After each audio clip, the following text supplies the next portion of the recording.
All right, I'm going to try to make this entire video without crashing out, but it's going to be really hard.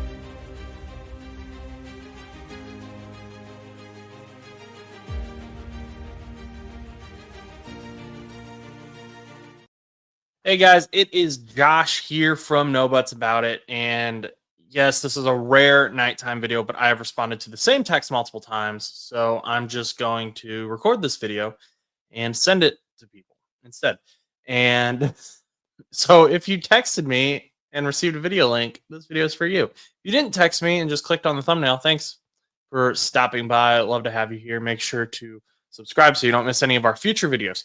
But the topic of this video is, should the Bengals trade for Jameis Winston? And my answer to that question is no. So let's first of all get some context here for people that might be watching this video later. The Bengals are coming off their worst win or worst loss in franchise history. I wish it was a win. First loss in franchise history at 48-10. And now, of course, it's easy to just immediately point fingers at the backup quarterback who came in because Joe Burrow's hurt. It's easy to say, okay, they were 2-0 with Joe Burrow. Jake Browning comes in. They lost. Jake Browning's the problem. But I think if you really watch the game, you can't say Jake Browning is the reason they lost that game. Jake Browning, in my opinion, while he didn't play amazing, I don't think anyone on the team played well at all. Jake Browning went 19 for 27, 140 yards, 1 touchdown, and 2 interceptions. So this isn't necessarily a Jake Browning defense video, but it is a hey, Jake Browning isn't the reason they lost video. And on that same kind of note, people are saying, hey, this is the face of the man who destroyed the Cincinnati Bengals, Carson Wentz. He came in, J.J. McCarthy out. But again, Carson Wentz didn't really destroy the Bengals either. He went 14 for 20, 173 yards, and 2 touchdowns. So that, too, that's not enough to really cause a 38-point deficit. If you want the face of the man who destroyed the Bengals, it's this man right here, Isaiah Rodgers, who most of you probably have never even heard of. But he had a heck of a game. He's probably going to be Defensive Player of the Week. If he's not the Defensive Player of the Week, I don't know who could possibly be in his place. He had 14 points in touchdowns. He had a pick six and a scoop six in the same game. And that's part of the issue that I want to get to here. So, like I said, this video is about Jameis Winston. So why aren't we talking about Jameis Winston? Okay. So if I were able to watch this game against the Minnesota Vikings and say, hey, you know what? Jake Browning, he was the problem. He was the reason they lost. Chase Brown went in there. He played his game. The defense played like they have been the last 2 weeks. Everything else was right. But, Jake Browning really just sold. Sure. That would be a conversation I would be willing to have. Maybe we need a new quarterback. However, I didn't see that. Chase Brown didn't even lead the Bengals in rushing. Samaje Perine did. And I think Chase Brown had 3 yards rushing, which you just can't do. Zach Taylor refused to get away from running the ball on first down as well, which is just extremely predictable.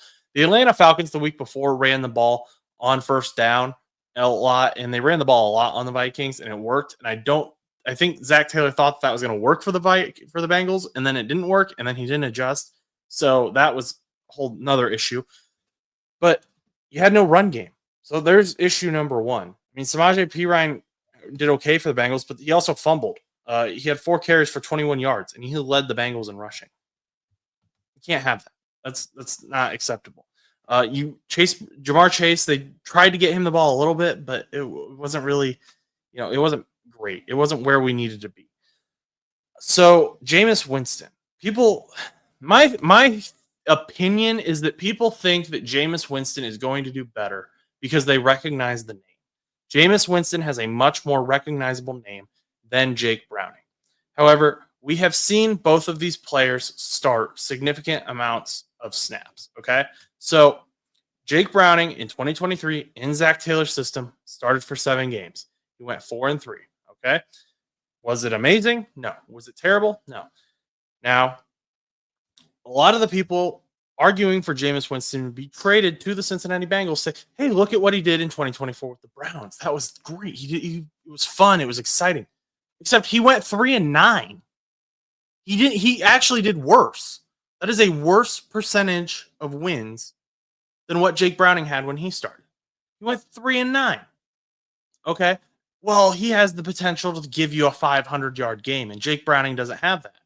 Does he, though? Really? Because Jameis Winston has had 500-yard games in his career, one since 2020. It was in December of 2024 against the Broncos, and they still lost the game. So, okay, sure.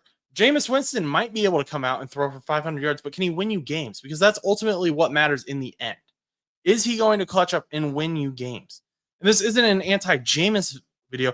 This is more of I don't think Jameis Winston coming in changes anything.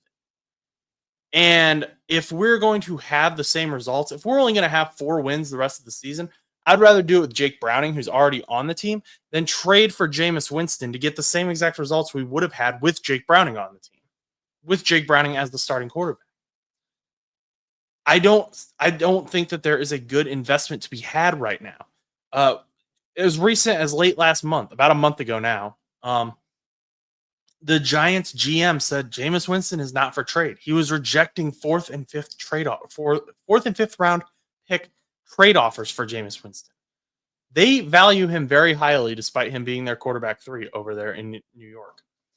So I'm not trading a 3rd round pick for him.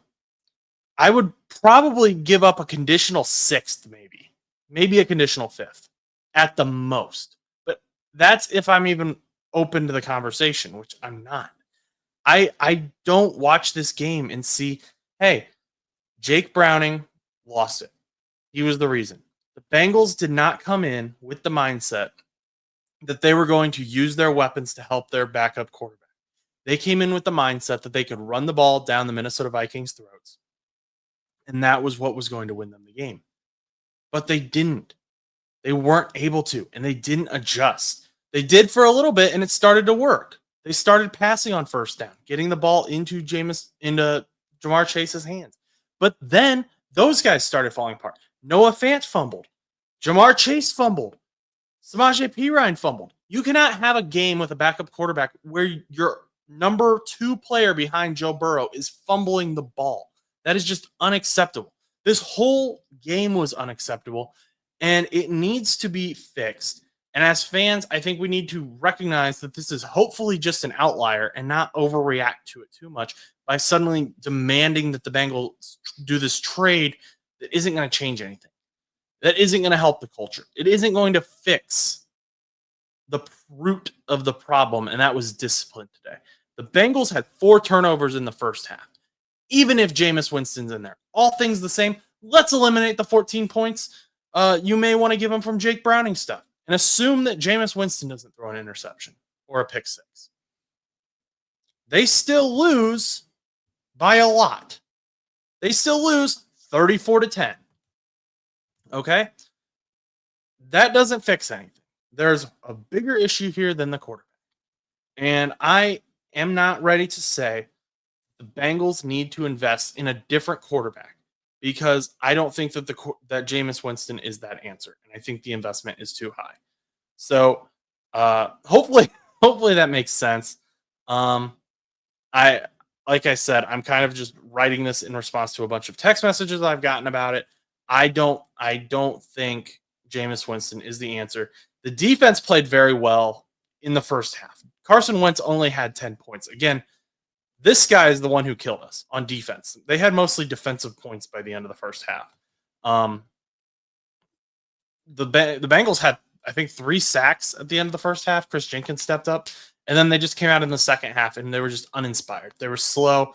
They just wanted to get the game done, and it wasn't a good football game. It wasn't enjoyable for anyone except for Vikings fans. I know we have some who subscribed. We appreciate you. Go ahead and do your thing down below. Talk your trash. But those are my thoughts. Let me know what you think down below. Maybe there's something I'm overlooking, but I just really don't think Jameis Winston is the answer for the Cincinnati Bengals. I think people are going off of name recognition over actual quarterback play in this situation. And so I think the Bengals should just run with Jake Browning, not trade for Jameis Winston. Until next time, go do something nice for someone and make sure you like, comment, and subscribe.